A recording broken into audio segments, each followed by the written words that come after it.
आज की क्लास में बेटा हम लोगों ने जो बात करनी है वो हमारे पास है पेपर। क्योंकि पहले हमारे पास पेपर 3 होगा तो पेपर 3 की जो प्रैक्टिस है वो भी इम्पोर्टेंट है डेफिनेटली, क्योंकि उसके अंदर भी हमारे पास 75 मार्क्स होते हैं। और इसमें 75 मार्क्स में से आप समझ लेंगे 50 55 60 तक आप इजीली गेन कर सकते हो। ठीक है, तो ये जो आज का हम पेपर डिस्कस करने जा रहे हैं बेटा, विच इज़ मई जून 2024। और ये पेपर 3 है। पेपर 3 2 ऑलरेडी सॉल्व कर लिया है। दो वेरिएंट्स होते हैं। ठीक है, आप लोग अभी थोड़ी देर पहले कह रहे थे कि सर जो हमारे पास वेरिएंट्स हैं वो कम है। मैं आपको बताता हूँ किस तरह से आपको लग रहा है कम है। कम नहीं है। 21 में अगर आप चले जाएं सर तो दो पोर्शंस होते हैं, मई जून और अक्टूबर नवंबर। हर अटेम्प्ट में दो दो वेरिएंट्स होते हैं। तो 22 के अंदर भी कितने हो गए? 4 हो गए। 21 में भी 4 हो गए। 23 में भी 4 हो गए और 24 में भी 4 हो गए। तो टोटल कितने बन गए सर ये? 4 4 8 12 और 16। तो 16 पेपर आपके पास मौजूद हैं। ठीक है, और प्लस एक स्पेसिमेन पेपर भी लगा लें तो ये हो जाते हैं आपके पास टोटल 17 पेपर।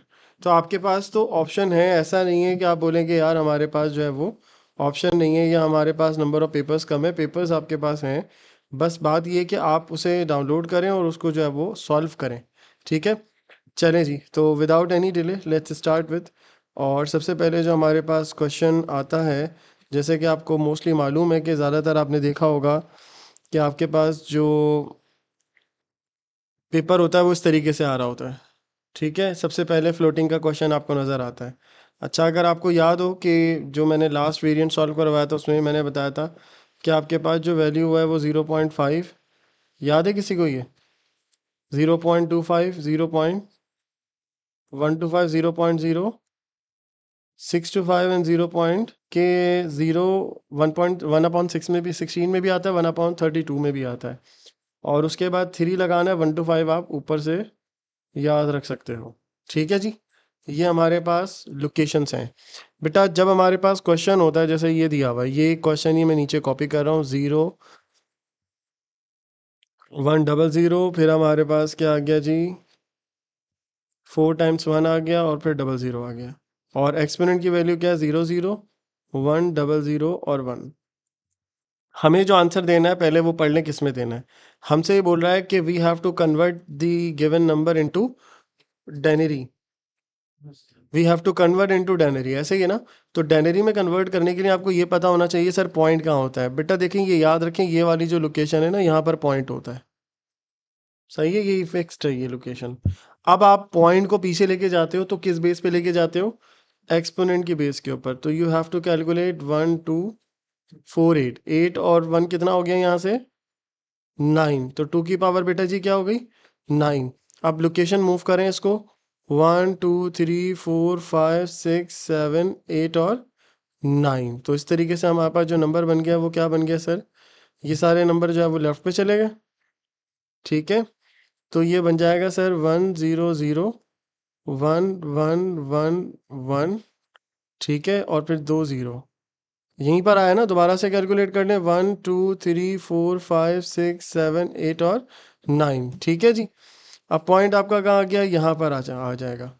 अब आप इसे क्या कर लें, अब आप इसे जो है वो कन्वर्ट कर लें। यहाँ से आप लिख दें 1 2 4 8 16 32 64 128 और 256। तो ऑन कौन कौन से हो रहे हैं बेटा जी? 256 हो रहा है, 32 ऑन हो रहा है। पहले इन दोनों को ऐड कर लें, ये 8 हो गया, ये 8 हो गया और ये 2 हो गया। सही है, 16 और 8 और 4 को भी ऑन कर लें। 16 और 8 और 4 को भी ऑन कर लें। अब बताएं भाई क्या आ रहा है? 8 और 8 16, 16 20 26, 6 2 कैरी, 10 और 1 11, 1 यहाँ आ गया, 1 कैरी चला गया, क्या बना भाई? 316 बन गया। ठीक है सर, तो अब आपके पास क्या आ गया? 316 जो है वो फाइनल आंसर आ जाएगा आपके पास। चले जी, अब आ जाए यहाँ पर, ये क्या कह रहा है? ये -10.102.75। तो अब इन्होंने नॉर्मलाइज नंबर बोला है, लेकिन बोला किसको है सर? माइनस का नंबर है ये, -102.75। 75। अब इसे आप बेटा कैसे कन्वर्ट करोगे? 75 बनाने के लिए तो पॉइंट्स से पहले की वैल्यू है। क्या क्या वैल्यू थी सर? 0.5। ठीक है, 0.5 तो नहीं कंसीडर हो सकता, बल्कि हो सकता है 0.5 और 0.25, तो ये दोनों को ही अगर हम ऐड कर लें हो जाएगा ना। तो इन दोनों को आपने क्या कर लिया जी? ऑन कर लिया। सही है। अब यहाँ पर आ जाए, हमें क्या बनाना है? अब हमें बनाना है 1 2 4 8 16 32 64 और 128। 102 बनाना है सर, तो 64 सॉरी -128। वो तो हम टूस कॉम्प्लीमेंट डायरेक्ट करते हैं ना, इन्वर्ट कर। डायरेक्ट ही सही है, अपनी अपनी अपनी चॉइस है, इसमें कोई मसला नहीं, लेकिन मैंने जो सिखाया मैं वही फॉलो कर रहा हूँ। तो 64 और 32 ऑन किया, कितना बना? 96। 96 और 8 नहीं, ज़्यादा हो जाएगा। 96 4 और 2। अब आपका पॉइंट यहाँ पे लगा हुआ है। सही है सर, आपके पास जो वैल्यूज़ आ गई वो ये आ गई हैं। अच्छा, अब आपके पास जो है वो ये नंबर आ गया। अब या तो एक तरीका होता है कि आप पहले पॉइंट को मूव कर दो फिर इन्वर्ट कर लो, या पहले इन्वर्ट कर लो फिर पॉइंट को मूव कर दो। सही है, क्योंकि हमें इसको किसके अंदर देना है? बाइनरी फॉर्मेट के अंदर देना है। अगर हम पहले पॉइंट को मूव कर देते हैं तो कोई मसला नहीं है। आप इसको 1 लिखेंगे, इसकी मैंने एक लॉजिक बताई थी। क्या बताई थी? राइट साइड वाले को 1 जब मिल जाएगा उसको छोड़ के बाकी सबको क्या कर दो? फ्लिप कर दो।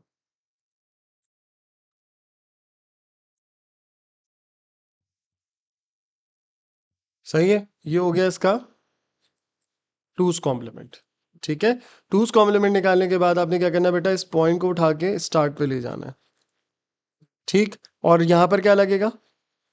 1 हो जाएगा, और फिर 0 0, और फिर 1 1 0 0 1 0 1। अब पॉइंट बेटा जी कितनी बिट मूव किया है?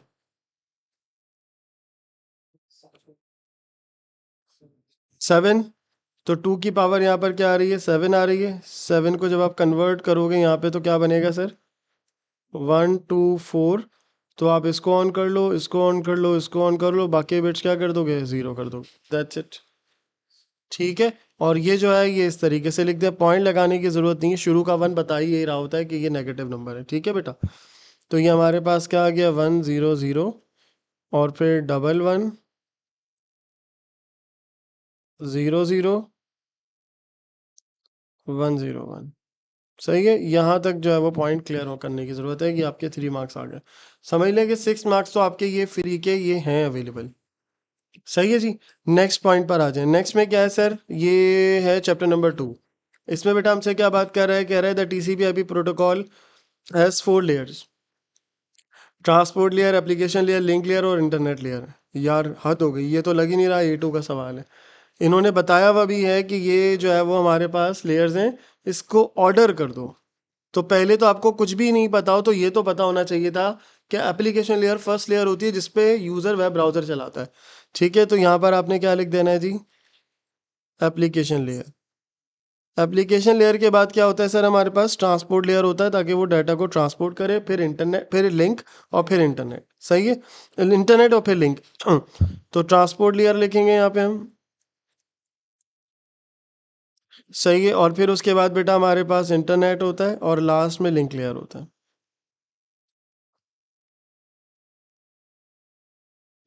सही है जनाब। अब ये हो गए आपके 2 मार्क्स।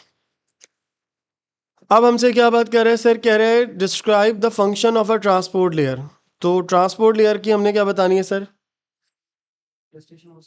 कि इसका जो फंक्शन है वो क्या है? तो एक तो ये होता है कि डाटा को एंड टू एंड डिलीवर करना। ठीक है जी। इसके अलावा ट्रांसपोर्ट लेयर है ना, ये transport layer end to end delivery of the packet आ जाएगा। और इसके अलावा क्या आएगा? It establish, it creates end to end connection. और इसके अलावा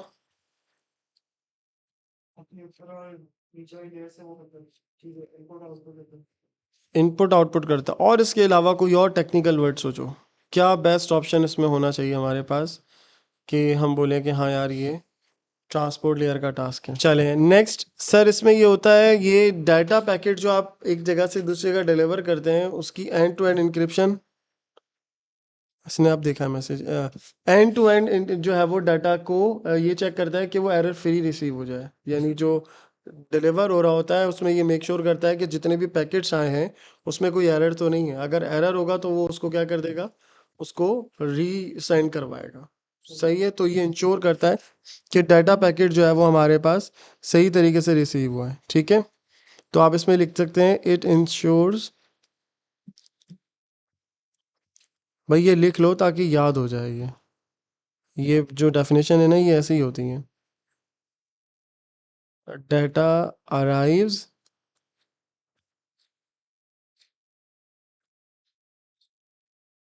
एरर फ्री। ठीक है, तो डाटा जो है बेटा वो एरर फ्री जो है वो आपको क्या हो रहा है, रिसीव हो रहा है। ये हम क्या कर रहे होते हैं इसके अंदर, मेक श्योर करते हैं। ठीक है जी, सिक्योरिटी का वर्ड नहीं लिख सकते यार, वो जो ये जो इसके ना फिर नंबर नहीं मिलते हैं, लिख तो दोगे इट सिक्योर द डाटा, वो कोई वर्ड नहीं बन रहा।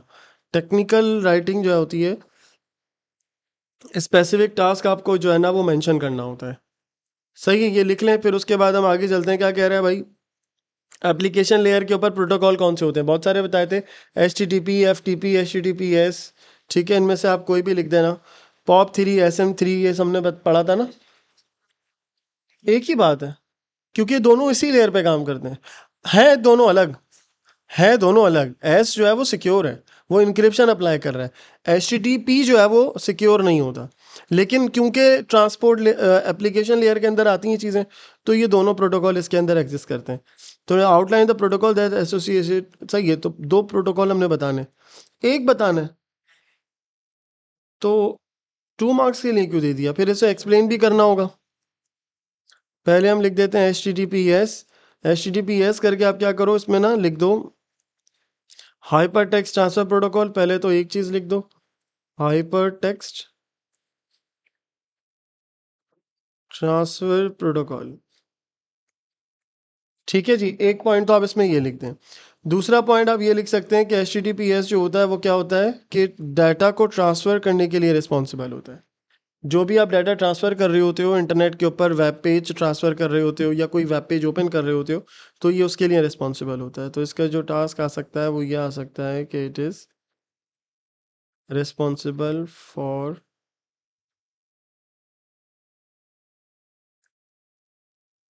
करेक्ट ट्रांसफर ऑफ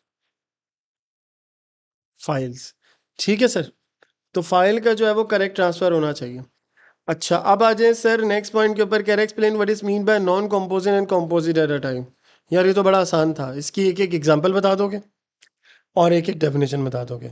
तो नॉन कंपोजिट क्या होता है सर, नॉन कंपोजिट वो तमाम डाटा टाइप्स होती हैं जो कि, कंपोजिट का बता रहा हूँ, जो कि बेस्ड करती हैं किसके ऊपर, बिल्ट इन डाटा टाइप्स के ऊपर, या data type that refers others data type are called composite, and those data types that are not dependent on other data types are considered as non composite। ठीक है, तो इसको आप इस तरीके से मेंशन कर दोगे, एक डेफिनेशन कंपोजिट की, एक नॉन कंपोजिट की, और एक एक एग्जांपल लिख दें आप।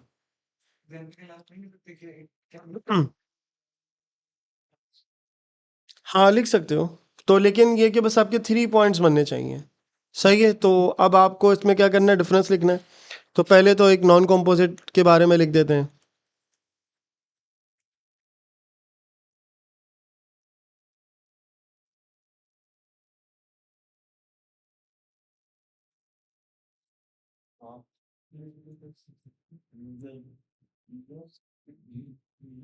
So non-composite data types can be both,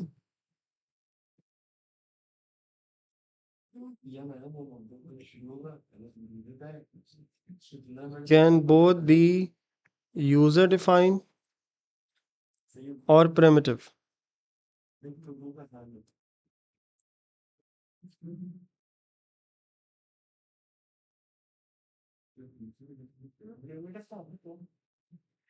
बताता हूँ, एक पॉइंट। दूसरा पॉइंट ये है कि मतलब इसमें हम अपनी मर्ज़ी से डिफ़ाइन करने जा रहे हैं ना, ठीक है। फिर इसके अलावा ये जो है वो रिलाय कर रही होती है किसी भी डाटा टाइप के ऊपर, ठीक है। सो एग्जांपल इसकी ये हो सकती है कि non composite data type can be, कौन कौन सी थी नॉन कंपोजिट? पॉइंटर मैंने आपको बताया था, ठीक है। और इसके अलावा इनोमिनेटर मैंने आपको बताया था कि आप अपनी मर्ज़ी से लिस्ट जनरेट कर लेते हो, ठीक है। तो एक एक एग्जांपल आप इसके लिखते हैं कि नॉन कंपोजिट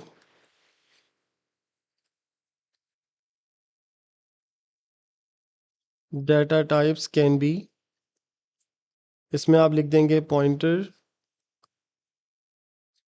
ठीक है। आप इसमें लिख दें इनोमिनेटेड,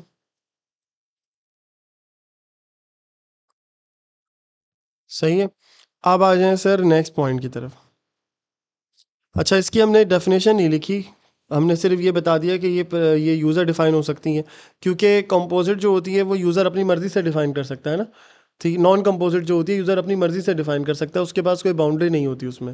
कंपोजिट जो होता है वो यूज़र डिफ़ाइन हम करते टाइम देखते हैं लिमिट, तो इसीलिए उसको हम जो है वो यूज़र डिफ़ाइन बोल सकते हैं। बट नॉन कंपोजिट जो है वो इस हवाले से ज़्यादा यूज़ होती हैं। खैर, अब आप इसकी क्या कर लें सर, डेफिनेशन लिख दें और वो ये लिख दें कि नॉन कंपोजिट डाटा टाइप जो होती है वो रेफ़र कर रही होती है अदर डाटा टाइप्स को।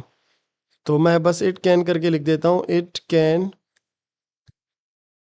Refer other data types. ये जो है बेटा वो क्या कर रही है, अदर डाटा टाइप्स को भी जो है वो रेफ़र कर रही होती है, ठीक है।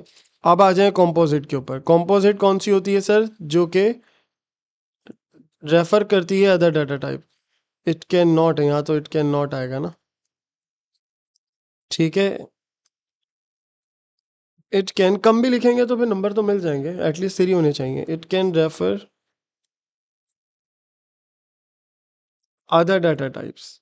कॉम्पोजिट में क्या होता है कि ये जो है वो अदर डाटा टाइप्स को रेफर कर रही होती हैं, सही है। ये पॉइंट इसके अंदर लिख देना और इसकी एग्जांपल लाजमी लिख देना कि कॉम्पोजिट डाटा टाइप कौन कौन सी हो सकती हैं sir. Composite data types can be, नहीं इंटीजर नहीं होगा भाई। कॉम्पोजिट में हमने पढ़ा था रिकॉर्ड डाटा टाइप जो कि इंटीजर वगैरह को यूज़ कर रही है ना। तो इसके अंदर आएगा टाइप्स कैन बी, रिकॉर्ड हो सकता है, क्लास हो सकती है, सेट हो सकता है, ठीक है। पाइथन के अंदर तो हमने ये दोनों को एक ही तरह से ट्रीट किया है, सूडो कोड में अलग तरीके से करते हैं, लेकिन पाइथन के अंदर तो क्लास डाटा टाइप ही होती है।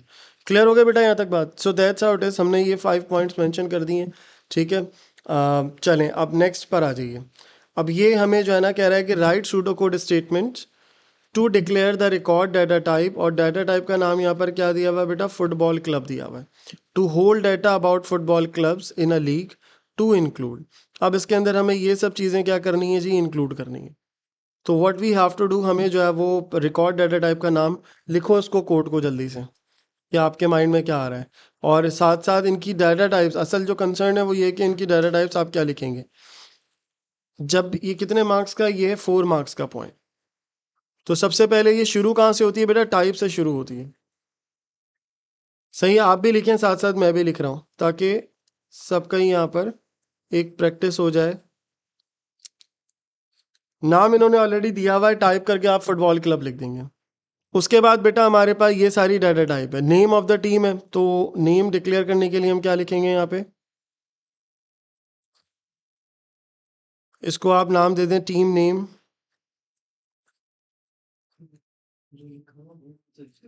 हाँ वही लिख दें, बस उसे कंबाइन कर दें। अब नेम ऑफ द टीम है तो नेम ऑफ टीम तो नहीं लिखेंगे, वो थोड़ा अजीब सा लगेगा, टीम नेम लिख दें आप, शॉर्ट कर दें। लेकिन इसके भी नंबर नहीं कटेंगे आपके, समझ रहे हैं।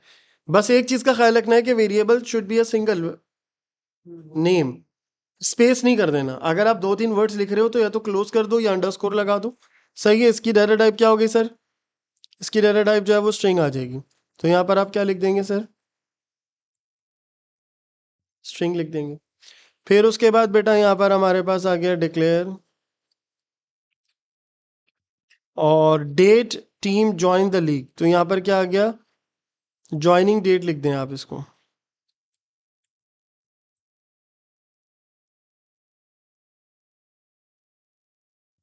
और इसकी जो डाटा टाइप आ गई वो क्या आ गई सर, डेट आ गई। ठीक है, फिर आ जाए टेलीफोन नंबर। ज़्यादातर बच्चे इसमें गलती कर देते हैं। क्या है भाई टेलीफोन नंबर में शुरू में भी ज़ीरो आता है, तो इसीलिए बेहतर यही होता है कि आप इसे स्ट्रिंग में लिखेंगे, इंटीजर में नहीं लिखेंगे।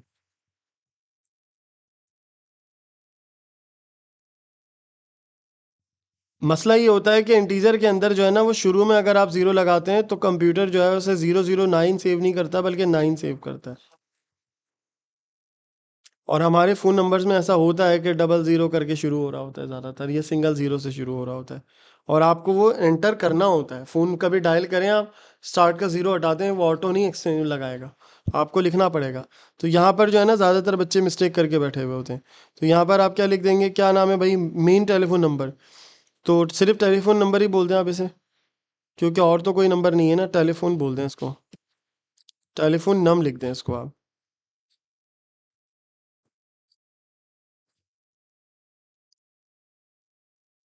और इसकी डाटा टाइप क्या हो गई सर, इसकी डाटा टाइप जो है वो स्ट्रिंग हो जाएगी।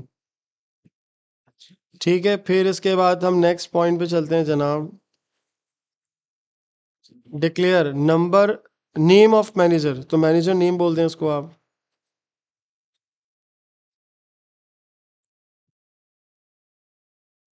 और इसकी डाटा टाइप भी सर क्या हो गई, स्ट्रिंग हो गई।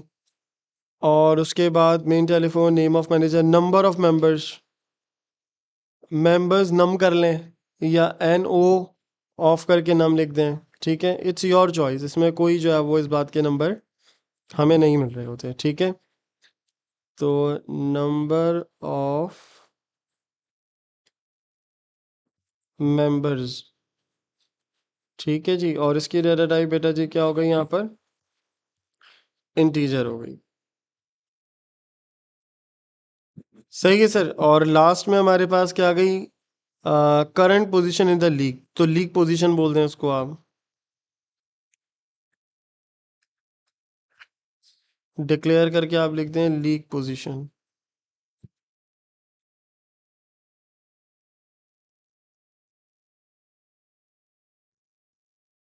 और ये भी क्या होगी सर, इंटीजर ही होगी।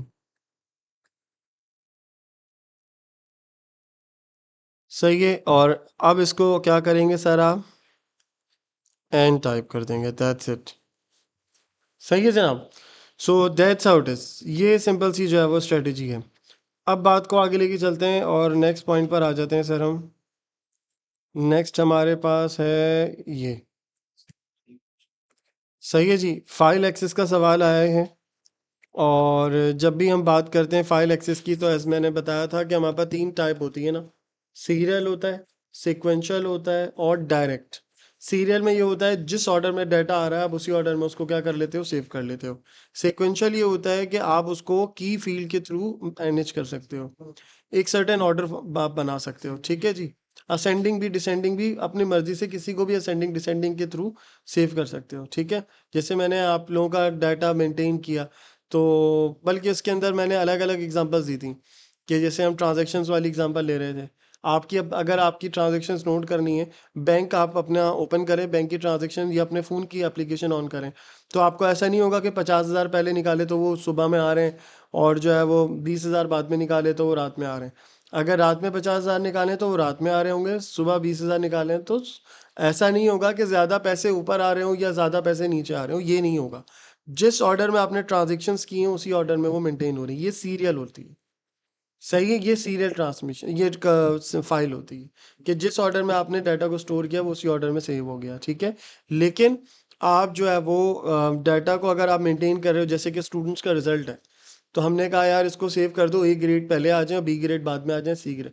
तो ये क्या हो गया, आपका सिक्वेंशियल हो गया, कि आपने की फील्ड यानी कि ग्रेड को यूज करते हुए डाटा को अरेंज कर लिया। ये मैं आसान एग्जांपल दे रहा हूँ आपके लिए। ठीक है जी, तो ये डिस्क्राइब करना है सिक्वेंशियल, तो आप यहाँ पर इसके यही कुछ पॉइंट लिख देंगे कि इसमें जो रिकॉर्ड सर्च होता है वो एक के बाद सर्च होता है। सही है। अच्छा, अब यहाँ पर फाइल की टाइप का नहीं पूछा इन्होंने, क्वेश्चन के अंदर पढ़ लीजिएगा, मैंने तो आपको टाइप बता दी है। और थर्ड टाइप क्या होती है फाइल की, रैंडम फाइलिंग, उसके अंदर हम हैश वैल्यू को यूज करते हुए सेव करते हैं। ठीक है। अच्छा, अब फाइल को रीड करने के और एक्सेस करने के दो तरीके होते हैं। एक होता है sir sequential file access method, और एक होता है direct file access method. Direct file access method जो है वो सीक्वेंशियल फाइल पे भी अप्लाई होता है और डायरेक्ट फाइल पे और रैंडम फाइल पे भी अप्लाई होता है। देखो जी, मैं थोड़ा सा इसको क्लियर कर देता हूँ। एक है हमारे पास सीरियल, ये फाइल की टाइप है, ठीक है जी। और एक है सर हमारे पास रैंडम। अब होता क्या है कि सीरियल को रीड करने के लिए आप यूज करते हो सीक्वेंशियल मेथड। सीक्वेंशियल को यूज करने के लिए sequential file access method use किया जाता है और डायरेक्ट एक्सेस मेथड भी यूज किया जाता है। सही है। और जो रैंडम होता है उसको आप करते ही डायरेक्ट एक्सेस के थ्रू। सही है। बस ये चीज आपको याद होनी चाहिए। सही है सर। तो अब इन्होंने हमसे डेफिनेशन पूछी है कि सीक्वेंशियल एक्सेस मेथड होता क्या है। तो असल में सीक्वेंशियल जो फाइल होती है वो सीक्वेंशियल मेथड पे भी चल जाती है, क्योंकि डाटा जो होता है वो की फील्ड के थ्रू होता है। और सीक्वेंशियल मेथड ये होता है कि आप रिकॉर्ड को वन बाय वन रीड करते हो। सही है। तो सीक्वेंशियल जो है वो इसके ऊपर भी चल जाता है, ठीक है, सीक्वेंशियल फाइल पे भी चल जाता है सीक्वेंशियल एक्सेस मेथड। और जो है वो डायरेक्ट पे भी चल जाता है, क्योंकि की फील्ड आपके पास गिवन होती है ना, कि जी हमें जो रिकॉर्ड है वो, क्योंकि डाटा ऑलरेडी अरेंज हुआ हुआ है, तो आप किसी भी डाटा को स्पेसिफिकली एक्सेस कर सकते हो। ठीक है, डायरेक्ट एक्सेस पे लग जाता है। रैंडम फाइल के लिए आपको डायरेक्ट एक्सेस ही यूज़ करना होता है। ठीक हो गई बात। तो इसकी इन्होंने डेफिनेशन हमसे पूछी है। तो व्हाट वी कैन राइट कि सिक्वेंशियल एक्सेस जो होता है वो वन बाय वन रिकॉर्ड को रीड करता है। सही है। It searches for a record,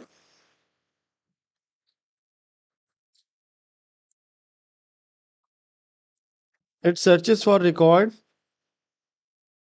one after another,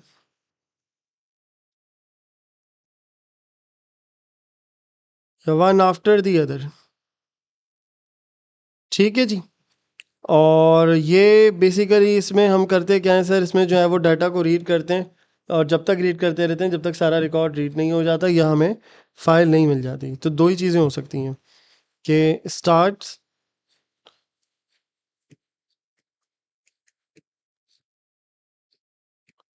फिर starts,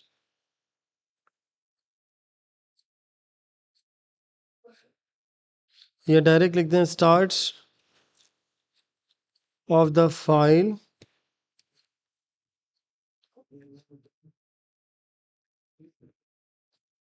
until the record is found, और एंड ऑफ द फाइल। या फिर बेटा हमारे पास क्या हो जाए, एंड ऑफ द फाइल हो जाए। ठीक है जी। अब आगे आ जाएं। कह रहा है explain how sequential method of the file is applied of the file with serial organization and to files with sequential file organization. Sequential जो ऊपर हमने अभी डिस्कस किया, sequential access method serial file पे भी चल रहा है, जैसे मैंने अभी आपको बताया था सीरियल पे चलता है, और वो सीक्वेंशियल पे भी चलता है। तो कैसे चलता है? तो पहले तो हम बात कर लेते हैं किसकी, सीरियल फाइल की, कि ये मेथड सीरियल में कैसे चलेगा, फिर हम बात करेंगे कि ये सीक्वेंशियल में कैसे चलेगा। ठीक है। तो फॉर सीरियल फाइल,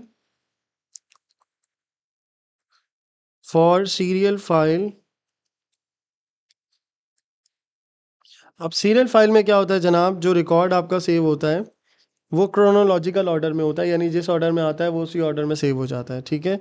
तो हमें डाटा जो होता है वो one by one he read करना पड़ेगा, वरना वो हमारे लिए मीनिंगलेस हो जाएगा। ठीक है। सो रिकॉर्ड्स, इसमें आप लिखेंगे records are stored in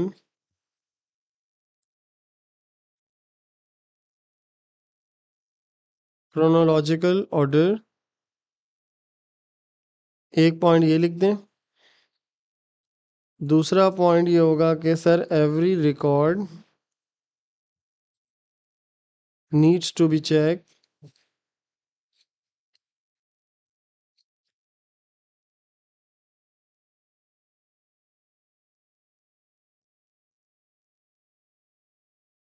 until the record is found।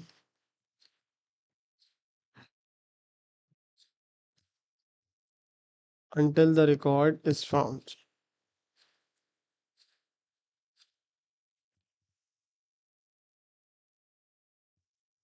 ठीक है जनाब। नेक्स्ट आ जाए सिक्वेंशियल फाइल के अंदर। अब सिक्वेंशियल फाइल के अंदर क्योंकि हमारे पास सर जो डाटा स्टोर होता है वो एक सर्टेन एक की फील्ड के थ्रू हम सेव करते हैं, ठीक है। तो आप ये लिखेंगे कि फॉर सिक्वेंशियल फाइल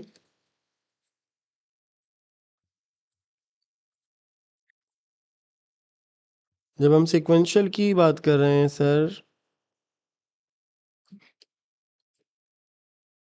तो आपको जो लिखना है वो यही लिखना है कि जो स्टोर होता है डाटा, रिकॉर्ड्स आर स्टोर्ड, जो रिकॉर्ड हमने सेव किया हुआ है वो किस फॉर्म में किया हुआ है, किस ऑर्डर में किया हुआ है, इन ऑर्डर ऑफ अ की field, in order of a की फील्ड।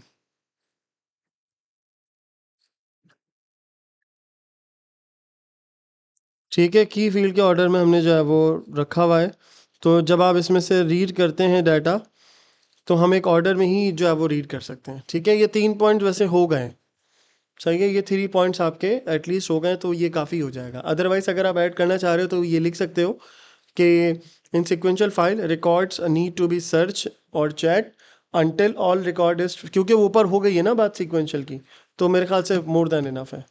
ठीक है जी, आगे चलें। हाँ भाई, ये सवाल है ना। अब देखें ये क्या है सर, एक तो आपको ये पता होना चाहिए कि रिवर्स पॉलिश नोटेशन कौन सी है, कौन सी है, पोस्ट फिक्स। पोस्ट फिक्स, मैंने बताया था कि 3 तरह की क्वेश्चंस लिखने की प्रैक्टिस होती है। एक होता है सर प्रीफिक्स,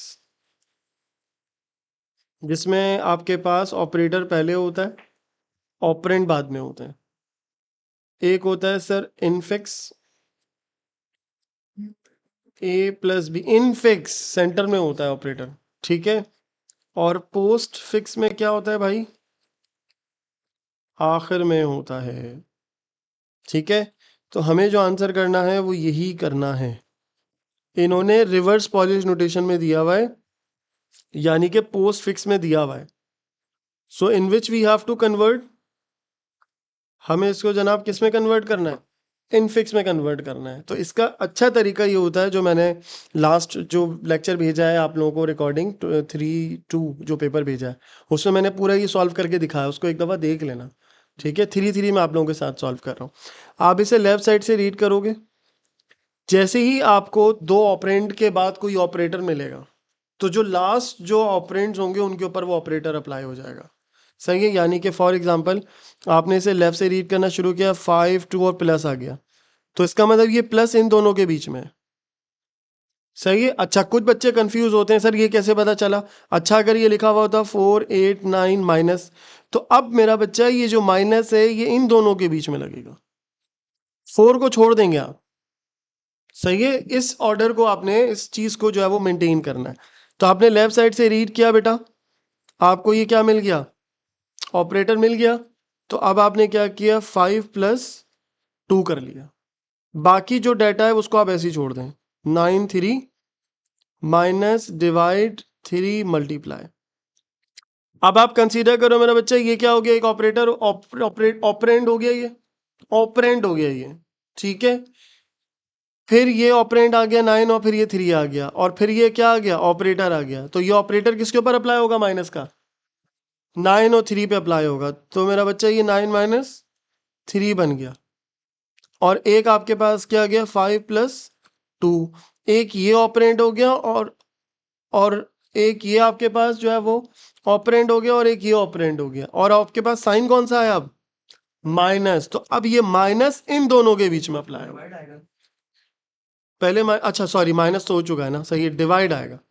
तो यहां पर क्या है भाई, डिवाइड। अब ये डिवाइड कहाँ आ जाएगा बेटा, इन दोनों के बीच में आ जाएगा। तो what we have to do, 5 + 2 divide 9 - 3, सही है। ये वाला डिवाइड लगाओगे यार, कंप्यूटर में तो यही डिवाइड होता है, ये वाला डिवाइड नहीं होता, सही है। ये कहीं पे भी नहीं होता, किसी लैंग्वेज में नहीं होता। अब आपके पास क्या बचा सर, अब आपके पास सर ये पूरा का पूरा, ये जब आपने सॉल्व कर लिया, ये आपके पास क्या बन गया, ये आपके पास ऑपरेंड बन गया। समझ लीजिए ये पूरा एक ऑपरेंड है, इसको फर्दर सॉल्व नहीं करना। ऑपरेंड बन गया और फिर क्या बना, 3, सेकेंड ऑपरेंड ये हो गया, और अब क्या आ गया, ऑपरेटर, ऑपरेटर बीच में आ जाएगा। सही है। So the final answer becomes, क्या बनेगा भाई, ये बनेगा 5 + 2 डिवाइड 9 - 3, और फिर इन सबको आप क्या करोगे, 3 से मल्टीप्लाई करोगे, तो आपको यहाँ पर लाजमी ब्रैकेट बनाना पड़ेगा। सही है, ये लाजमी ब्रैकेट बनाना पड़ेगा। This is the final answer. Okay, so that's how it is. ये आपके पास जो है वो फाइनल आंसर हो गया। ये आपने रिवर्स पॉलिश नोटेशन को किस में कन्वर्ट कर लिया सर, इनफिक्स के अंदर कन्वर्ट कर लिया। डन हो गई बात सर। नेक्स्ट पॉइंट आ जाए सर। अब आपको क्या दिया हुआ है यहाँ पर, ये इनफिक्स में दिया हुआ है और आपने कन्वर्ट किसके अंदर करना है, आरपीएन। ज्यादातर बच्चों को आरपीएन याद नहीं होता। आरपीएन का मतलब है पोस्ट फिक्स।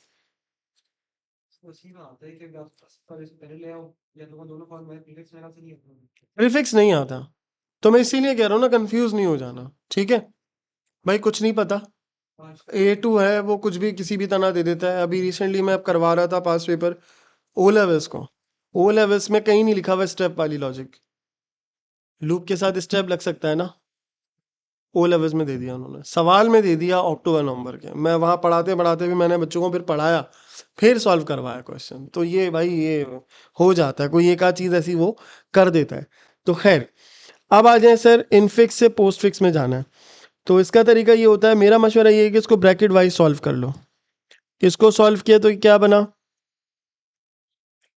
ठीक है। अब ये आपके पास क्या हो गया, एक ऑपरेंड हो गया। इसको सॉल्व करा तो क्या बना, ठीक है जी। और इन दोनों के बीच में क्या लगा हुआ, माइनस, और डिवाइड 6 को ऐसे ही छोड़ दिया। अब इसको करेंगे पूरे को सॉल्व, तो माइनस आपका कहाँ चला जाएगा सर, आगे आ जाएगा ये। तो ये हो गया सर 7, 3 + 28 मल्टीप्लाई माइनस, ठीक है। अब इसको आप पूरा ऑपरेंड कंसीडर करो, डिवाइड, और ये 6 क्या हो गया आपका, ऑपरेंड हो गया। तो ये डिवाइड उठ के कहाँ चला गया जी, आगे चला गया। फाइनल आंसर बिकम 73 + 28 मल्टीप्लाई -6 और डिवाइड। सही है जी। तो this is the final answer. एक दफा आप इसे सही तरीके से सॉल्व कर लेंगे तो आपकी जिंदगी आसान हो जाएगी।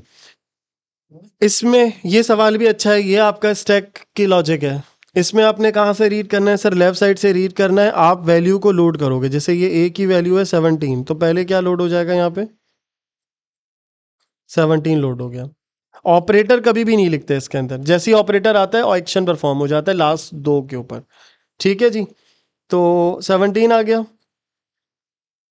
उसके बाद क्या आ गया सर, यहाँ पर 5 आ गया, फिर क्या आ गया सर, माइनस। तो अब जो माइनस का साइन आया वो क्या है, 17 माइनस कितना हो गया, 12, ठीक है। फिर क्या आया सर, सी, भाई यहाँ से रीड हो रहा है ना। अब सी आएगा और उसके बाद डी और फिर प्लस आएगा। तो सी क्या है सर, सी हमारे पास है 7,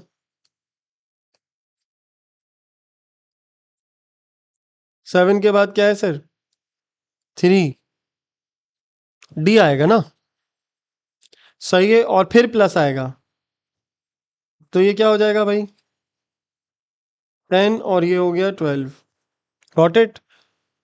अब हमारे पास सर क्या आ गया है, आ गया है अब मल्टीप्लाई का साइन। तो इन दोनों को, लास्ट वालों को मल्टीप्लाई कर दो, कितना बन गया भाई, ये 120 बन गया। अब 120 के बाद क्या करेंगे सर, 120 के बाद हमारे पास आ जाएगा 120, और ये ई की वैल्यू क्या है सर, 10, तो ये क्या आ गया, 10 आ गया। और फिर कौन सा साइन आ गया, डिवाइड, तो ये हो गया 120 डिवाइडेड बाय 10, कितना आएगा सर, इज द आंसर। सही है। तो ये आपके लिए समझ लें कि मार्क्स गेनिंग चीज़ें हैं, इसमें मिस्टेक नहीं होनी चाहिए। इसको जो है वो जितना आप सॉल्व कर सकते हो उतना आपके लिए फ़ायदा है, ठीक है बेटा। अब आगे चलें सर बात को लेकर। अच्छा, यहाँ पर अगर देखें सर तो ये आ रहा है P, तो P के अंदर जो है वो B का हमें क्या करना है, अपोजिट करना है। तो सबसे पहले हम यहाँ पर B का अपोजिट P में रख लेते हैं, 1 1 और फिर 0 0 और फिर 1 1 और फिर 0 0। ठीक हो गई बात। अच्छा, फर्दर अब आप आ जाएं Q पे।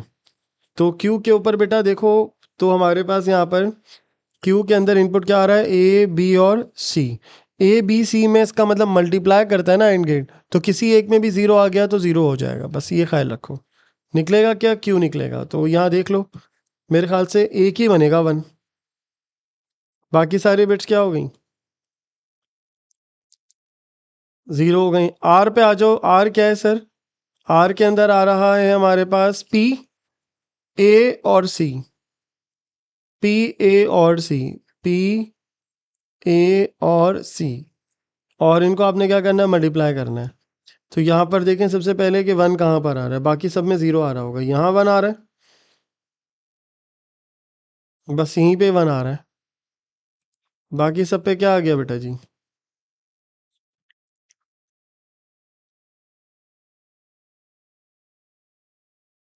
अब आ जाओ S पे।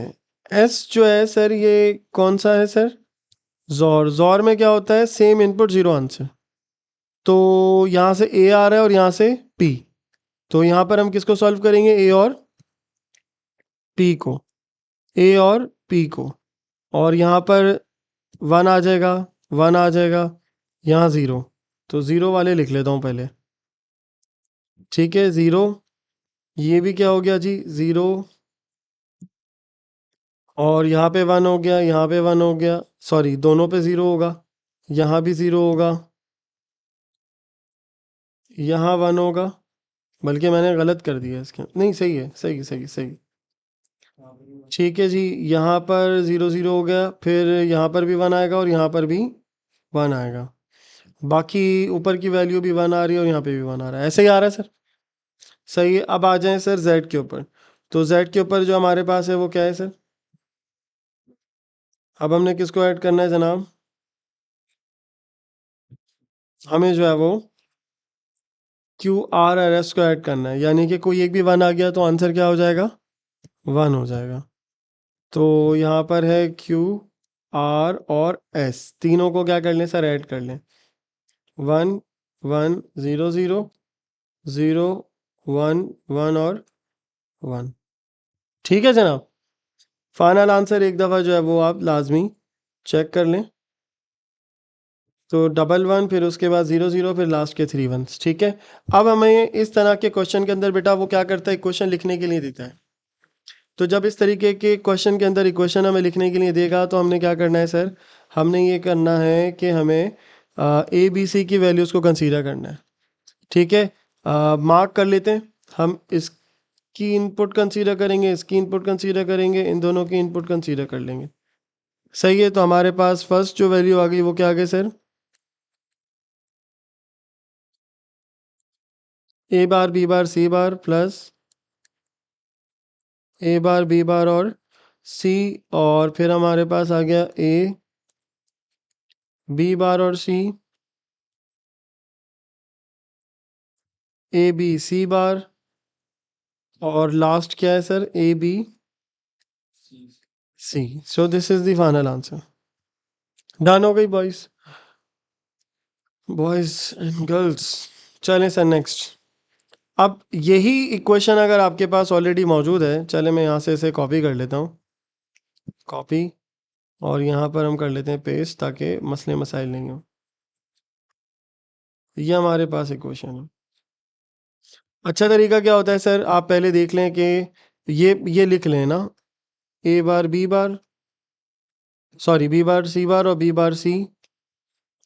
ठीक है, और ये हो गया बी और सी, और ये हो गया B C bar.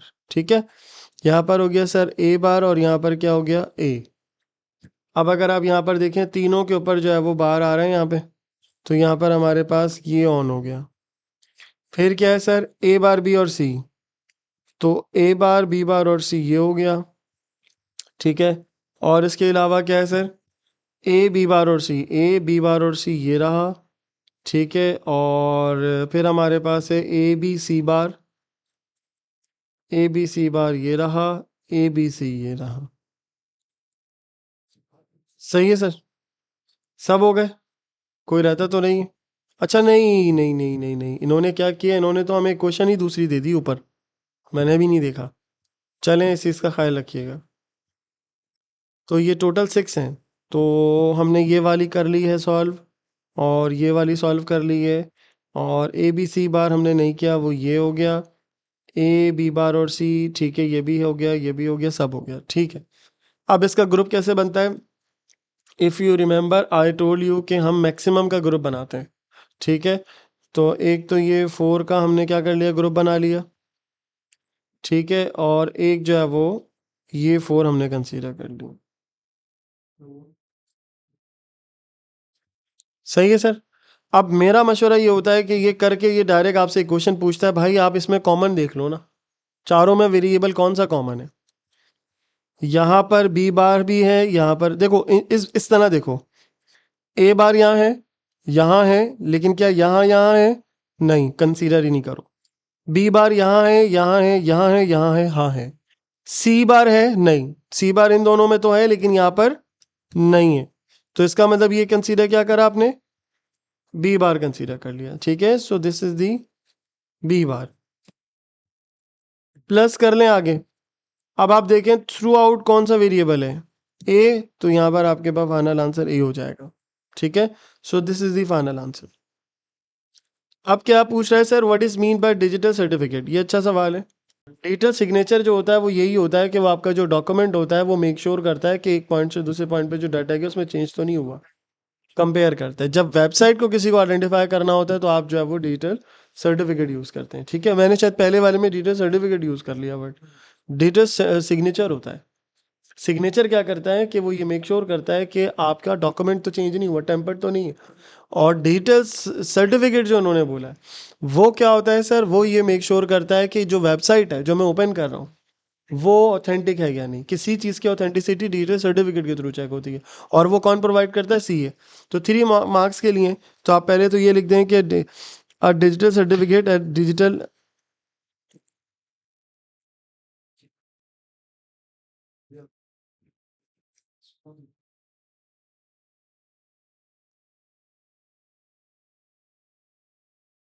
Is an electronic document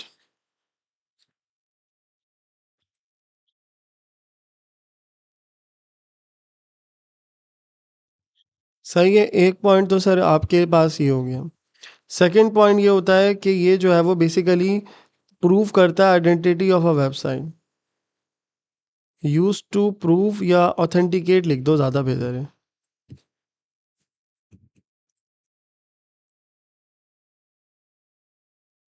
it is use to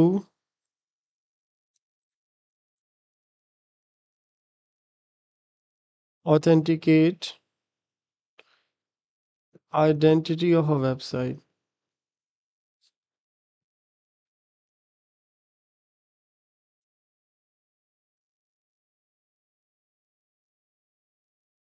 ठीक है बेटा, ये वेबसाइट की क्या कर रहा होता है, आइडेंटिटी बता रहा होता है, सही। और it is issued by CA which is certificate authority.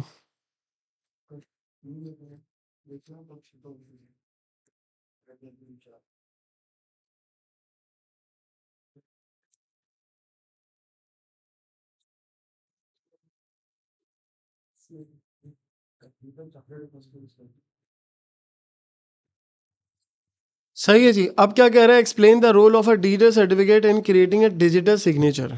अब डिजिटल सर्टिफिकेट जो है वो डिजिटल सिग्नेचर क्रिएट करता है, इसीलिए मैंने ऊपर आपको बता दिया कि डिजिटल सिग्नेचर जो है वो क्या चीज़ है।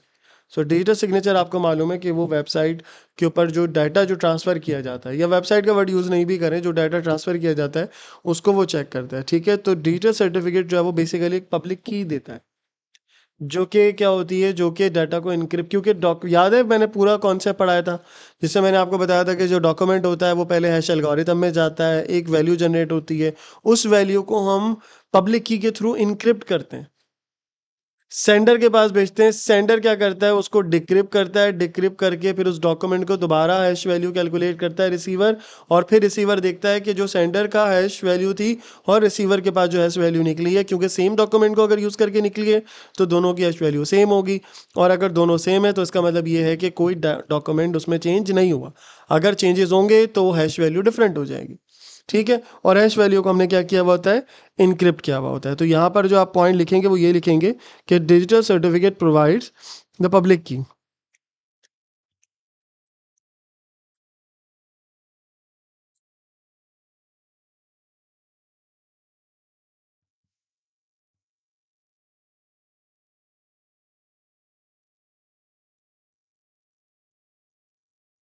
और ये इनक्रिप्शन, हाँ की को भी तो इनक्रिप्ट करते हैं ना हम।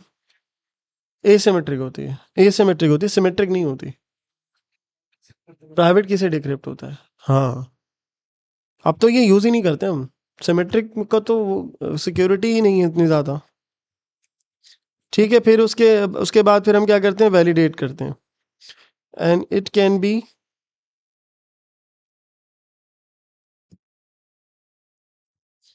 Can be use to validate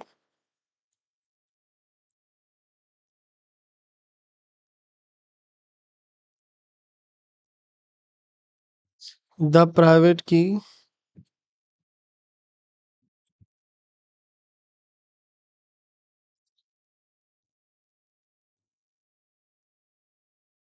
ठीक है सर, क्लियर हो गया पॉइंट। तो हम इसे जो है वो कंपेयर करते हैं।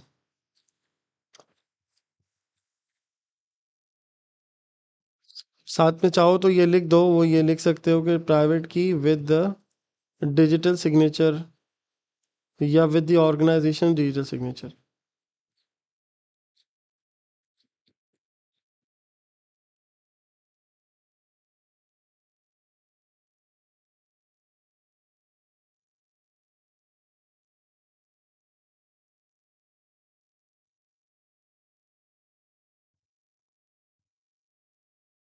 सही है sir, that's how it is. अब सर ये सवाल बड़ा अच्छा सवाल है। ये, बल्कि ये सेम क्वेश्चन जो है ना मैंने, अच्छा ये दूसरा टाइप का क्वेश्चन है, ठीक है। सर एक डिक्लेरेटिव प्रोग्रामिंग का क्वेश्चन आया है, सही है, और हमसे ये कह रहा है कि जैसे हम पढ़ते हैं ना डिक्लेरेटिव के अंदर ये सारे के सारे फीचर्स हैं, ये किसी भी कार के फीचर आ गए। ये 19 और 20 के अंदर मिलेगा आपको, 18 तक तो नहीं है ना। ये declarative programming, object oriented programming, further programming में मिलता है आप। बॉडी स्टाइल और अवेलेबल, अवेलेबल अनअवेलेबल, और अवेलेबल दोनों चीज़ें दी हुई हैं यहाँ पे। ठीक है, हमसे क्या कह रहा है भाई, हमें जो है वो लिखने हैं, 3 फीचर लिख के देने हैं हमें। वो 3 फीचर कौन-कौन से लिखने हैं सर, कि पहले तो ये लिखना है कि सनरूफ एक फीचर है। तो अब आप कैसे लिखेंगे यहाँ पे? फीचर लिखेंगे, और यहाँ पर आप क्या लिख देंगे सर? स्लाइडिंग डोर बोला है, सनरूफ बोला है? अच्छा, नीचे इन्होंने बोला है, हाँ ठीक है, वो उन्होंने एग्जांपल दिए, sliding door is a feature, तो यहाँ पर आप क्या लिखेंगे सर?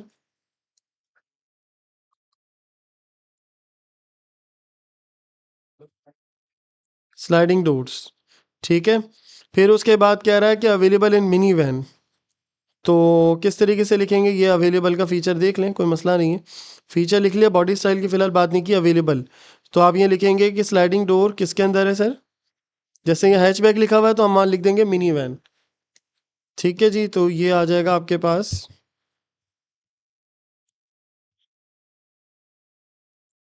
अवेलेबल, और साथ में आप यहाँ लिख देंगे, ये सेम लिख देंगे, स्लाइडिंग डोर्स, और उसके बाद बेटा यहाँ क्या लिख देंगे, मिनी, मिनी वैन।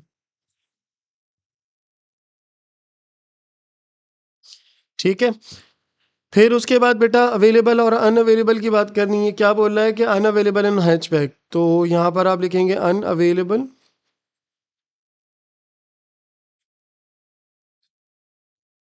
तो इस पे भी आप स्लाइडिंग डोर ही लिखेंगे।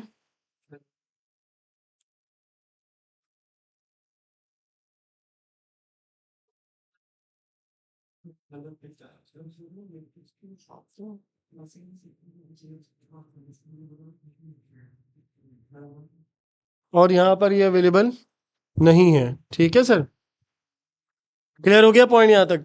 चलें आगे, नेक्स्ट आ जाए, नेक्स्ट आ जाए, नेक्स्ट आ जाए। यार ये सवाल बड़ा अच्छा है। अब इसमें इन्होंने क्या, बल्कि ये तो आसान है, नीचे वाला है थोड़ा सा ट्रिकी, तो उसको देख लेते हैं। क्या कह रहा है भाई यहाँ पर? कह रहा है कि यूजिंग द वेरिएबल ऑप्शंस, हमने यूज़ क्या करना है सर? वेरिएबल ऑप्शन यूज़ करना है, और इसमें गोल ये रखना है कि ऑप्शंस जो है वो सलून को रिप्रेजेंट कर रहे हैं। तो देखो एक चीज़ याद रखो, ये क्या है? वेरिएबल है। वेरिएबल की पहचान क्या होती है डिक्लेरेटिव के अंदर? कि वो अपर से शुरू होता है, अपर लेटर से, करेक्टर से शुरू होता है।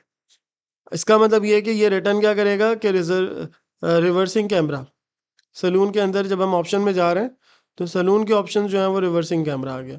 हैचबैक में क्या आएगा सर? हैचबैक के ऑप्शंस में तो पहले आप कहाँ जाओ? अवेलेबल को देखो, नीचे आइए, अवेलेबल अवेलेबल अवेलेबल, हैचबैक वहाँ नहीं है, इसके अंदर सनरूफ आ गया, और क्या है सर? रिवर्सिंग कैमरा भी है सर। कहाँ गया, कहाँ गया? ये रहा। सही है, दो चीज़ें आ गई, तो ये दोनों चीज़ें वो वहाँ पे क्या हो जाएंगी? रिटर्न हो जाएंगी। यहाँ पर आप लिख देंगे sir sunroof comma reversing camera.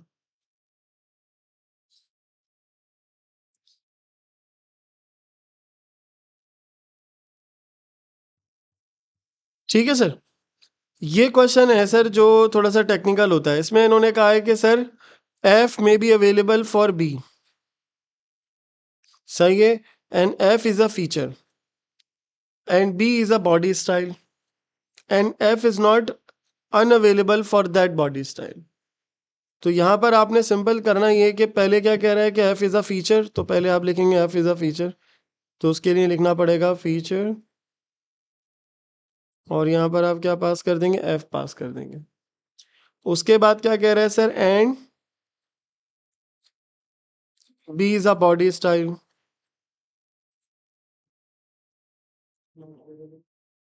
ठीक है सर, ये लिखा हुआ B is a body style.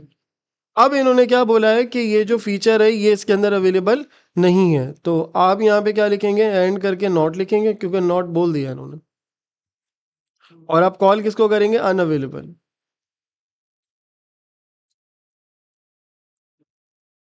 और कहाँ अनअवेलेबल है सर? हाँ, एफ कॉमा बी आ जाएगा। ठीक है sir, so that's how it is.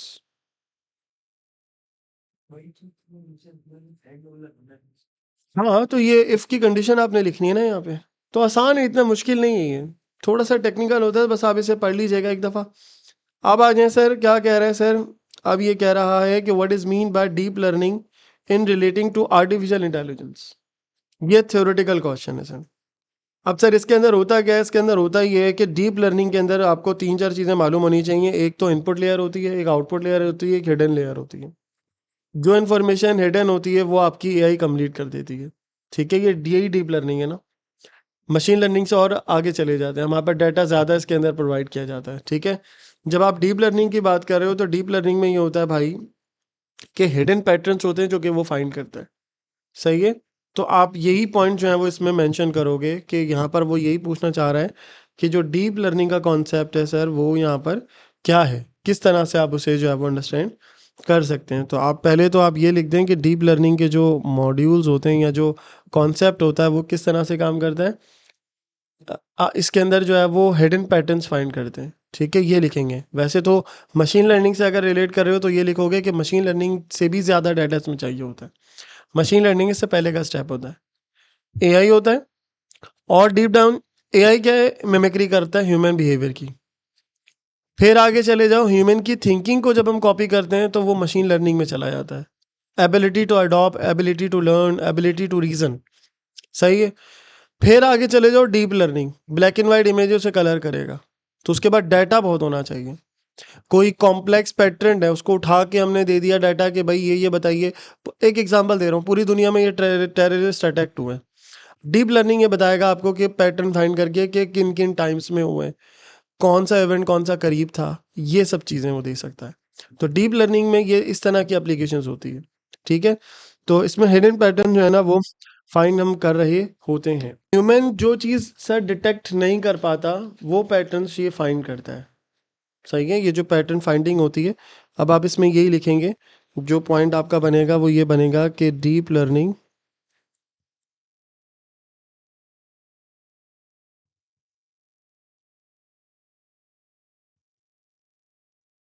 Learns by finding. इसकी जो लर्निंग होती है वो होती है कि हिडन पैटर्न्स को फाइंड करना।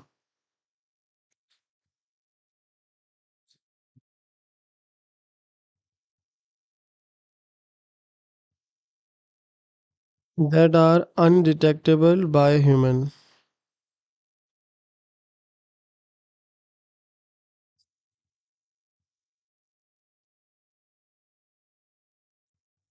सही है जी। और इसके अंदर जो मैंने अभी आपको बताया कि इसका जो एल्गोरिथम होता है उसमें लेयर्स होती हैं। लेयर्स इन एल्गोरिथम्स आर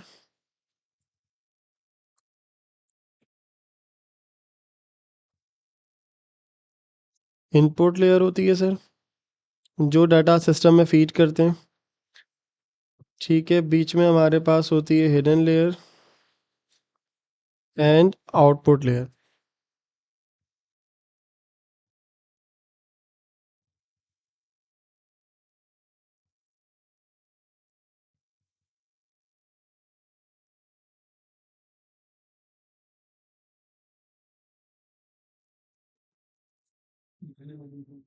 अच्छा, इसका पर्पस क्या होता है? To create an artificial neural network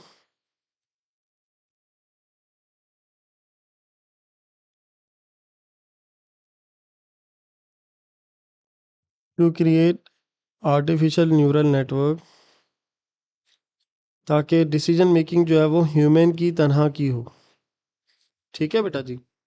to create the artificial neural network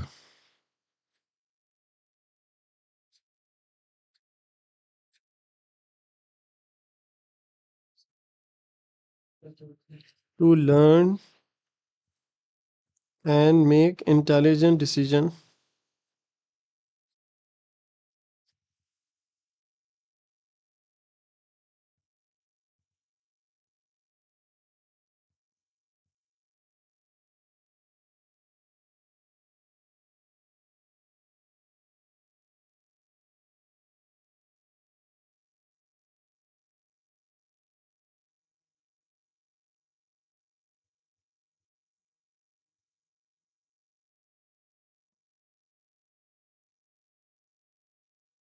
सही है जी। चलें नेक्स्ट पॉइंट पर आ जाएं जनाब।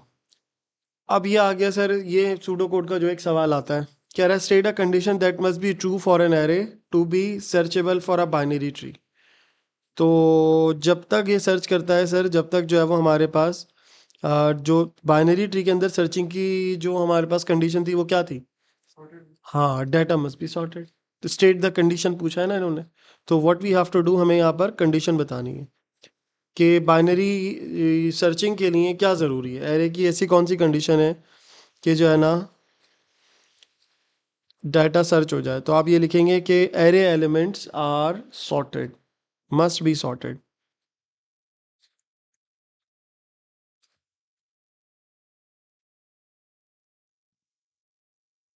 Array elements are must be sorted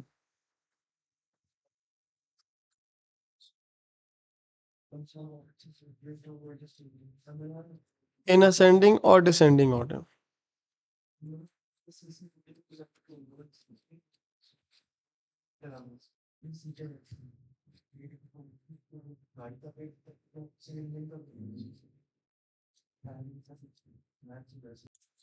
हाँ जी।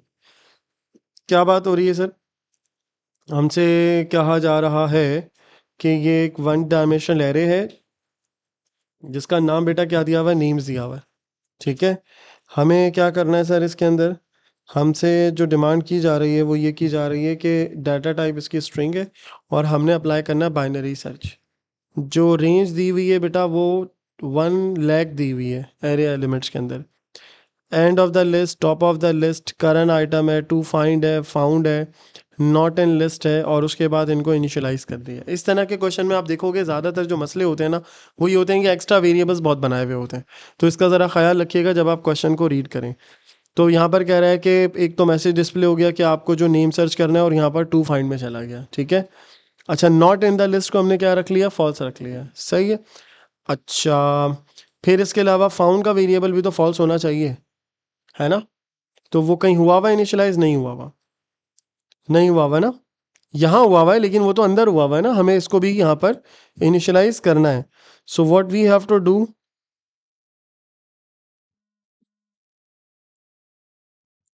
कि फाउंड के अंदर यहाँ पर क्या आ जाएगा बेटा जी, फॉल्स आ जाएगा, ठीक है जी। उसके बाद यहाँ नीचे आ जाइए, यहाँ पर वाइल की कंडीशन है। जब कभी भी बेटा सर्च हम कर रहे होते हैं तो यहाँ पर जो कंडीशन लगती है वो क्या लगती है, कि जैसे फॉर एग्जांपल हम करंट आइटम को प्लस कर रहे हैं, देखें हमेशा हम यहाँ मिड की वैल्यू निकालते हैं ना, इन्होंने इसको क्या बोल दिया, करंट आइटम बोल दिया। ठीक है, चलें वाइल को अभी थोड़ी देर के लिए स्टे कर देते हैं, रोक देते हैं, क्योंकि फ़ौरन फ़ौरन हमें याद तो नहीं है आंसर, क्योंकि इन्होंने थोड़ा ऑल्टर किया हुआ है, तो पढ़ना पड़ेगा, देखना पड़ेगा कि क्या लॉजिक लगाई इन्होंने। तो मैं अगर यहाँ देखूँ तो यहाँ नज़र आ रहा है कि ये आप क्या निकाल रहे हो, करंट आइटम। तो कंपैरिजन तो हमेशा किसके साथ होता है, करंट आइटम के साथ। तो यहाँ इफ़ में क्या लगेगा बेटा जी, टू फाइंड वैल्यू को सर्च करेंगे ना हम। तो ये जो वैल्यू है टू फाइंड, तो इफ़ के साथ क्या लगेगा, कि टू फाइंड जो है वो हमारे पास अगर बराबर हो जाए किसके, एरे का नाम क्या है, नेम्स, गुड। तो यहाँ पर हम क्या लिखेंगे सर, नेम्स, और ब्रैकेट में क्या लिख देंगे सर,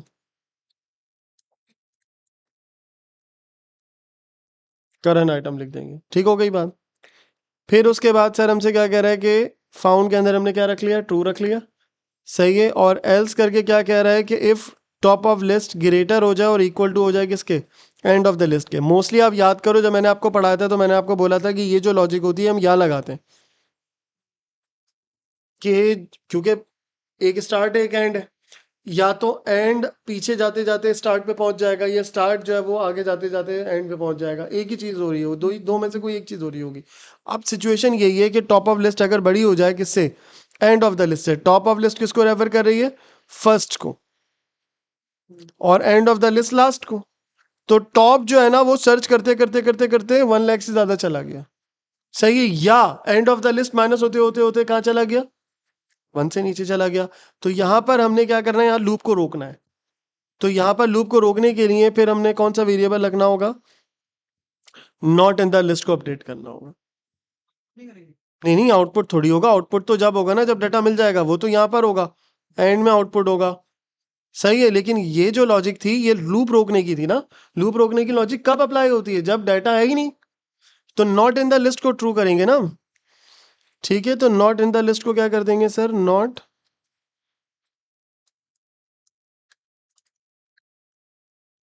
इन लिस्ट को हम क्या असाइन कर देंगे सर, ट्रू असाइन कर देंगे, ठीक हो गई बात। और फिर उसके बाद अगर अब एक और चीज होती है कि अगर टू फाइंड जो है वो बड़ा हो जाए, तो हम क्या करेंगे सर, जब वैल्यू बड़ी हो जाती है तो हम क्या करते हैं, करंट आइटम +1 करते हैं ना, सही है। और अगर नहीं होगा तो -1 होगा, क्योंकि जब छोटी होगी वैल्यू तो वो माइनस हो जाती है। मिड की वैल्यू प्लस माइनस करते हैं, याद है, ये वही लॉजिक है ये। यहाँ पर बस मिड लिखा हुआ है इन्होंने। यहाँ पर आप अपडेट किसको करोगे भाई, टॉप ऑफ द लिस्ट को।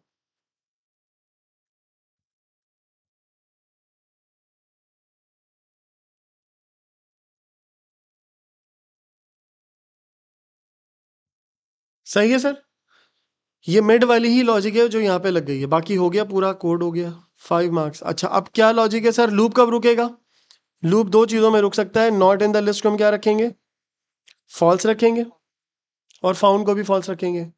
वाइल लूप में याद रखना मेरे भाई, वाइल लूप में आप रुक चलने वाली कंडीशन लिखते हो, कब चलना है ना, ये याद रखो।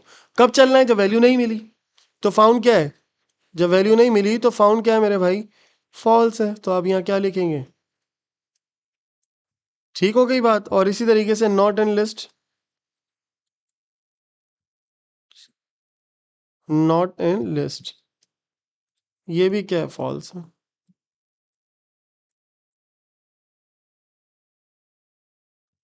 सही है, सिंपल सी लॉजिक है। अब इन्होंने इसकी जो है वो बिग और नोटेशंस आपसे पूछ लेंगे। बिग और नोटेशंस क्या होती हैं भाई? बिग और नोटेशंस होती हैं कि इसकी कॉम्प्लेक्सिटी कितनी है। तो पहले तो आप ये लिख देंगे कि बाइनरी सर्च की जो बिग और नोटेशन है,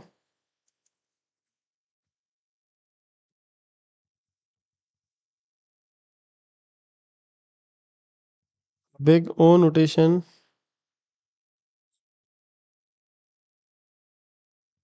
for a binary search is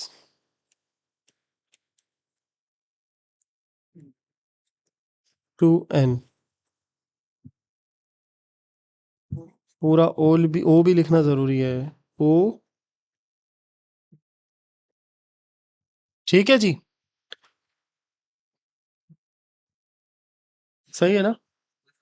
और उसके बाद सर इसमें यहाँ पर आप लिख देंगे कि ये क्या इंडिकेट कर रहा है? टाइम कॉम्प्लेक्सिटी, टाइम कॉम्प्लेक्सिटी को रेफर कर रहा है, ठीक है। So big O notation is used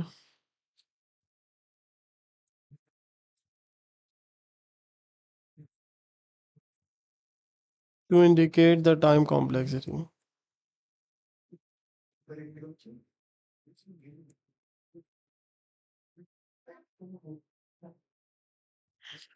time भी होता है और स्पेस भी होता है, दो ही चीजें मैंने आपको बताई थी ना, टाइम कॉम्प्लेक्सिटी और स्पेस कॉम्प्लेक्सिटी।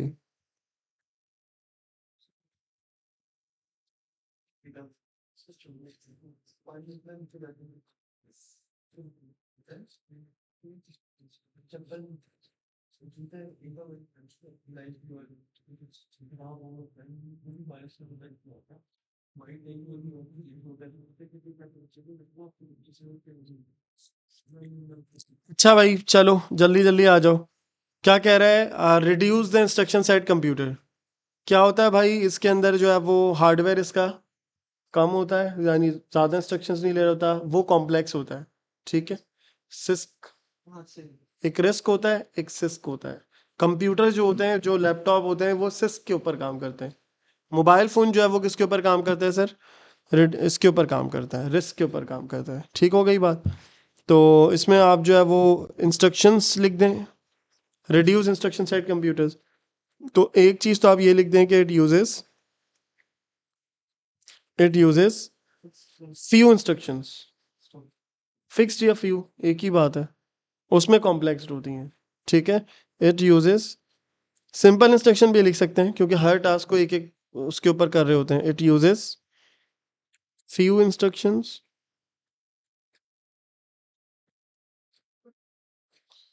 ठीक है जी। एक चीज़ तो आप ये लिख देंगे, और इंस्ट्रक्शंस जो होती हैं वो क्या कर रही होती हैं? वो यूज़ कर रही होती हैं, फिक्स्ड इंस्ट्रक्शंस इसमें होती हैं, ठीक है। लिमिटेड इंस्ट्रक्शंस जो हैं वो फिक्स लेंथ की होती हैं। Make use of fixed length instructions, make use of fixed length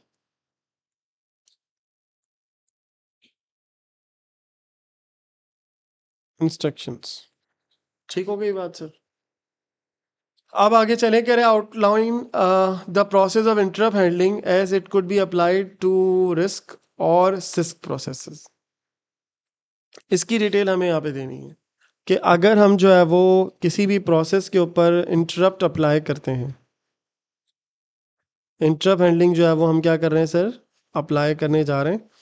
और किसके ऊपर अप्लाई करने जा रहे हैं सर? रिस्क के ऊपर या सिस्क के ऊपर अप्लाई करने जा रहे हैं। तो ये किस तरीके से काम कर रहा होता है? सिंपल सा सी लॉजिक है जो कि मैंने आप लोगों को क्लास में ही बताई थी, कि जैसे इंटरप्ट आता है तो हम क्या करते हैं, जो करंट टास्क होता है उसको हम लोड कर देते हैं, सेव कर देते हैं, उसकी प्रायोरिटी चेक करते हैं, सारे स्टेप्स हमने किए थे ना। तो ये वो स्टेप्स मैं यहाँ पर आपको लिख के बता देता हूँ। वंस द प्रोसेसर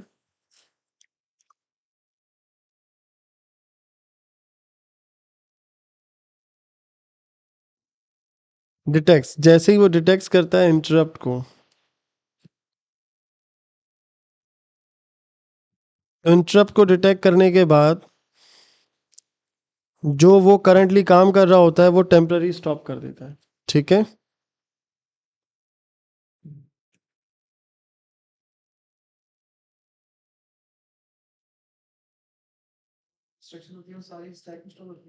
हाँ, ताकि वो उसको रिज्यूम कर ले। ठीक है, stop, temporarily stop the current program.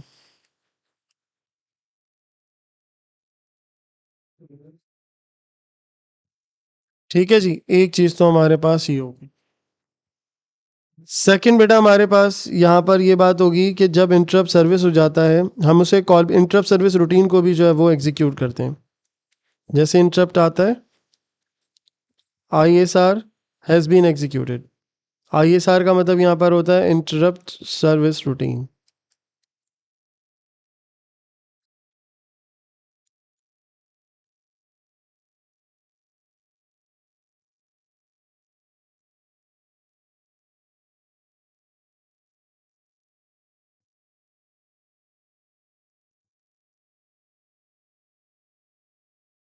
ठीक है जी, ये हो गया। और उसके बाद फिर जो कुछ आपने करंटली रोका था उसको हम क्या कर लेते हैं, रिज्यूम कर लेंगे।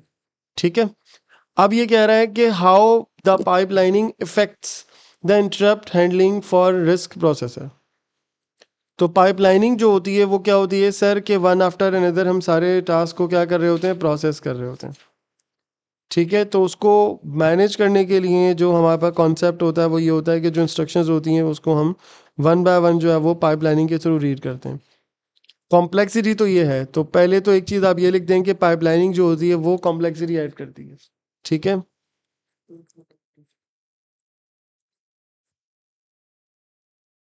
लेकिन उससे हमारी स्पीड जो है वो बेहतर हो जाती है, फास्ट हो जाती है।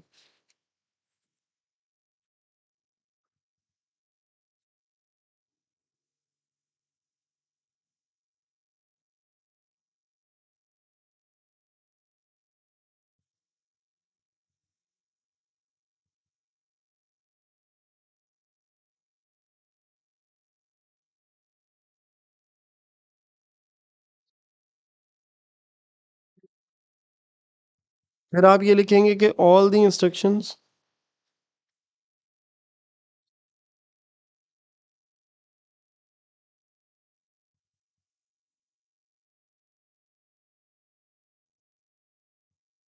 currently in operation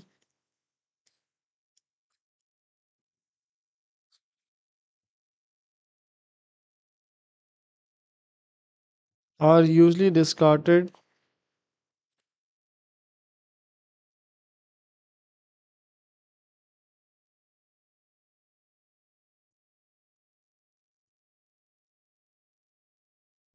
except for the last one।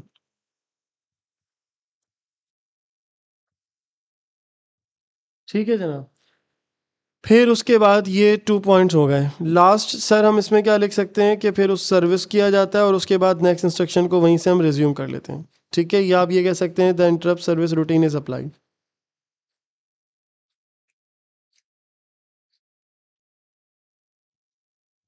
The interrupt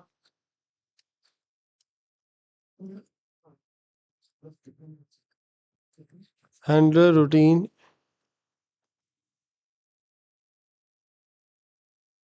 is applied to the remaining instructions। जो रिमेनिंग इंस्ट्रक्शंस होंगी उसके ऊपर जो है वो हम इंटरप्ट क्या कर देंगे, अप्लाई कर देंगे। सही है बेटा जी, तो ये सारे स्टेप्स हैं जो कि आपको मालूम होने चाहिए। सही है, हमने ये पेपर भी जो है वो कंप्लीट कर लिया। बाकी फर्दर भी इंशाल्लाह हम जो है वो पोस्ट कर देंगे उसको भी, ताकि जो है वो आप लोगों की प्रिपरेशन जो है ना वो अच्छे से अच्छे हो जाए इंशाल्लाह। ठीक है, सो थैंक यू, अल्लाह हाफिज़।